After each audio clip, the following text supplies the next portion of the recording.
ভালো থাকিস, ভালো ঘরে বিয়ে হয়েছে তোর। ভালো ঘর? ভালো ঘর নয়, এ ঘরে অনেক পাপ লুকিয়ে আছে। তিলোত্তমা সিরিয়ালের আজকের ফুল পর্বটি দেখতে হলে একটি লাইক ও সাবস্ক্রাইব করুন। তিলোত্তমার বাড়ি থেকে ফোন করে বলে, দেখিস তুই অনেক সুখী হবি, ভালো একটা ঘর পেয়েছিস। এ কথা শুনে তমসা বলে, ভালো ঘর? যে ঘরে শুধু পাপ আর পাপ। বহু মানুষের ছাদ কেড়ে নিয়েছে এরা, বহু মানুষের মৃত্যু হয়েছে এদের হাতে, শুধু পাপ আর পাপ। মেকআপ আর্টিস্ট তমসাকে বলে, অনেক কথা হয়েছে, এবার ফোনটা আমাকে দাও। 11:30টায় লগ্ন, তার মধ্যে তোমাকে ভাত কাপড়ের জন্য বসতে হবে। অন্যদিকে প্রতাপ আলেখ্যর দাদাকে ফোন করে বলে, চিন্টু মারা গেছে, ঠিক তিলোত্তমার যেখানে পড়েছিল সেখানটায়। আবির তখন বলে, আমি কি নার্সিংহোমে যাব? ডক্টর প্রতাপ বলে, না, আসতে হবে না, বডিটা আমি পোস্টমর্টমে পাঠিয়েছি।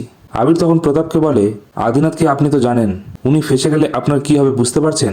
এই বলে ফোনটা কেটে দেয়। পরবর্তী পর্বটি দেখতে চাইলে অবশ্যই চ্যানেলটিকে লাইক এবং সাবস্ক্রাইব করুন।